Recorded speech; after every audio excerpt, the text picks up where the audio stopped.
शुक्लाम्बरधरं विष्णुं शशिवर्णं चतुर्भुजं प्रसन्नवदनं ध्यायेत् सर्वविघ्नोपशान्तयेत्। गुरुर्ब्रह्मा गुरुर्विष्णुः गुरुर्देवो महेश्वरः गुरुः साक्षात् परब्रह्म तस्मै श्रीगुरवे नमः।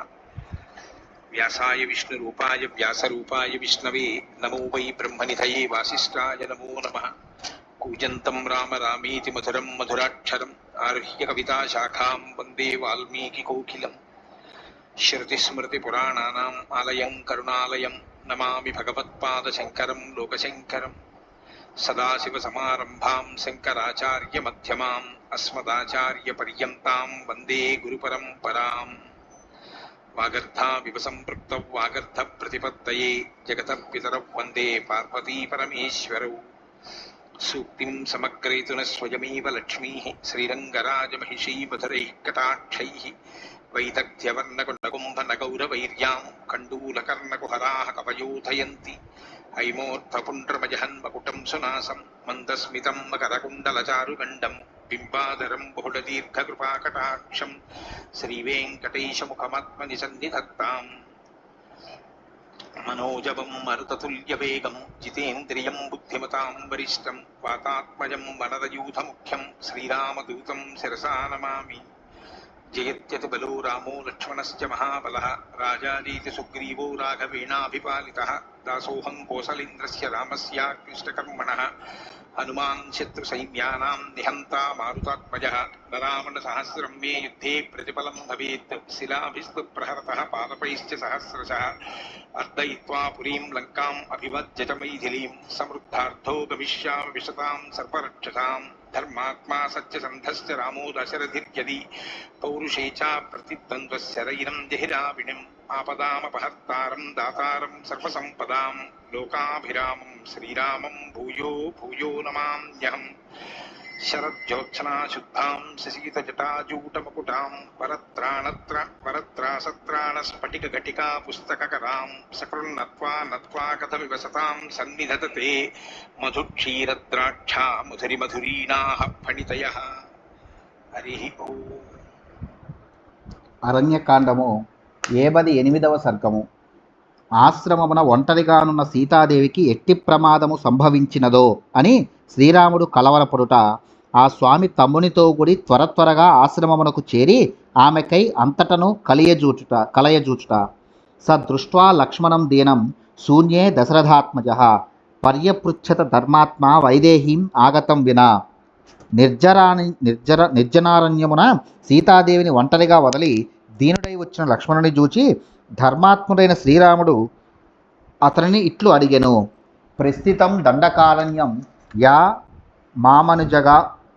మామనుజగామహ క్వసా లక్ష్మణ వైదేహి యాం హిత్వా త్వమిహాగతః రాజ్యభ్రష్టస్య దీనస్య దండకాన్ పరిధావతః క్వసా దుఃఖ సహాయామే వైదేహి తనుమధ్యమా యాం వినా నోత్సహే వీర ముహూర్తమపి జీవితుం క్వసా ప్రాణ సహాయామే సీతా సురసుతోపమా పతిత్వం అమరాణాం వా పృథివ్యాశ్చాపి లక్ష్మణ తాం వినా తపనీయాభాం నేచ్ఛేయం జనకాత్మజాం కచ్చిజ్జీవతి వైదేహి ప్రాణైః ప్రియతరా మమ కచ్చిత్ ప్రవ్రాజనం సౌమ్య నమేమిథ్యా భవిష్యతి. ఓ లక్ష్మణ, నేను వనవాసమునకు బయలుదేరినప్పుడు సీతాదేవి నా వెంట దండకారణ్యమునకు వచ్చినది.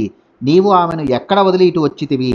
రాజ్యభ్రష్టుడనై దీనుడనై నేను దండకారణ్యమున సంచరించుచుంటిని. సుఖదుఖములలో నాకు భాగస్వామిని అయిన సుందరాంగియగు ఆ జానకి ఎక్కడా? ఓ వీరుడా, ఆమె లేకుండా నేను ఒక్క క్షణమైనను జీవించుటకు ఇష్టపడను. దేవత వంటి ఆ సీత నాకు ప్రాణతుల్యురాలు. ఇప్పుడు ఆమె ఎక్కడా? బంగారము వంటి ఆ జానకి నా సరసన లేనిచో ఈ భూమండలముపై అధికారము కానీ కడకు సురలోకాధిపత్యమును కానీ నాకు రుచింపవు. నాకు ప్రాణముల కంటే మిన్నయైన వైదేహి జీవించి ఉండునా? ఓ సౌమ్య, నా వనవాస జీవితము వృధా కాదు గదా. సీతా నిమిత్తం సౌమిత్రే మృతే మయి గతే త్వయి కచ్చిత్ సకామా సుఖితా కైకేయీ సా భవిష్యతి. ఓ సౌమిత్రి, సీతాదేవి యొక్క ఎడబాటు వలన నేను అసూలను వీడినచో, నీవు అయోధ్యకు చేరినచో ఆ కైకేయి తన కోరికలు ఈడేరినందులకు సంతోషపడును గదా. స పుత్ర రాజ్యాం సిద్ధార్థాం మృతపుత్ర తపస్విని. ఉపస్థాస్యతి కౌసల్య కచ్చిత్ సౌమ్య న కైకయీం. పుత్రుడు అనగా భరతుడు పట్టాభిషిక్తుడైనందులకును శాశ్వతముగా రాజ్యాధికారమును చేజిక్కినందులకును కైకేయి కృతార్థురాలగును. అప్పుడు తనయుని ఎడబాటు కారణముగా శోకమూర్తి అయిన కౌసల్యామాతకు ఆమెను సేవింపవలసిన గతి పట్టదు గదా. యది జీవతి వైదేహి గమిష్యామ్యాశ్రమం పునః సువృత్తా యది వృత్తా సా ప్రాణాంస్త్యక్ష్యామి లక్ష్మణ. వైదేహి జీవించి ఉన్నచో నేను మరలా ఈ ఆశ్రమమున కాలు మోపెదను. ఉత్తమ శీలవతి అయిన ఆమె మరణించుటయే సంభవించినచో నేను నా ప్రాణములను త్యజించెదను. యది మాం ఆశ్రమగతం వైదేహి నాభిభాషతే పునః ప్రవాసితా సీత వినశిష్యామి లక్ష్మణ. ఓ లక్ష్మణ, నేను ఆశ్రమమునకు చేరినప్పుడు వైదేహి చిరునవ్వు ముఖముతో ఎదురుగా వచ్చి మాట్లాడకున్నచో మృత్యుపాలగుట గాని లేక అపహరణకు గురియగుట గాని జరిగినచో నేను ఇంకా ఈ లోకమునందే కనబడను. బ్రూహి లక్ష్మణ వైదేహి యది జీవతి వా న వా త్వయి ప్రమత్తే రక్షోభిః భక్షితా వా తపస్విని సుకుమారీ చ బాలా చ నిత్యం చ దుఃఖదర్శిని మద్వియోగేన వైదేహి వ్యక్తం శోచతి దుర్మనాః సర్వదా రక్షసా తేన జిహ్మేన సుదురాత్మనా వదతా లక్ష్మణేత్యుచ్చైః తవాపి జనితం భయం శృతస్తు సంకే వైదేహ్యా సస్వరః సదృశో మమ త్రస్తయా ప్రేషితస్త్వం చ ద్రష్టుం మాం శీఘ్రమాగతః. ఓ లక్ష్మణ, ఇంతకును సీతాదేవి జీవించి ఉన్నదా లేదా నీ అజాగ్రత్త కారణముగా ఉత్తమురాలు రాక్షసుల బారిన పడినదా ఏమి, రాక్షసులు భక్షించినారా ఏమి తెలుపుము. ఎన్నడను దుఃఖమును మాటనే ఎరుగనిదియు సుకుమారియు అమాయకురాలను అయిన వైదేహి నిత్యము వనవాస క్లేశములను అనుభవించుచున్నది. నా ఎడబాటు వలన ఆమె ఇంకనూ చింతాక్రాంతురాలై ఉండవచ్చును. దురాత్ముడును కపటియు అయిన ఆ రాక్షసుడు అయ్యో లక్ష్మణ అని బిగ్గరగా కేక పెట్టుటచే మహావీరుడవైన నీకును అన్ని విధములుగా భయము కలిగి ఉండును. నా కంఠస్వరమును బోలిన గొంతును విని వైదేహి మిగుల భయపడి నిన్ను నా కొరకు పంపియుండును. అందువలన నీవు నన్ను వెదుకుచూ ఇచ్చటికి వచ్చినట్లు నేను తలంచుచున్నాను. సర్వదాతు కృతం కష్టం సీతాం ఉత్సృజతావనే ప్రతికర్తుం నృశంసానాం రక్షసాం దత్తమంతరం. దుఃఖితాః కరఘాతేన రాక్షసాః పిసితాసనాః తైః సీతా నిహతా ఘోరైః భవిష్యతి న సంశయః. ఓ లక్ష్మణ, ఏ విధముగా చూచినను సీతను వనములో ఒంటరిగా విడిచి వచ్చుట గొప్ప తప్పు. దీనివలన మనకు తీరని ముప్పు ఏర్పడవచ్చును.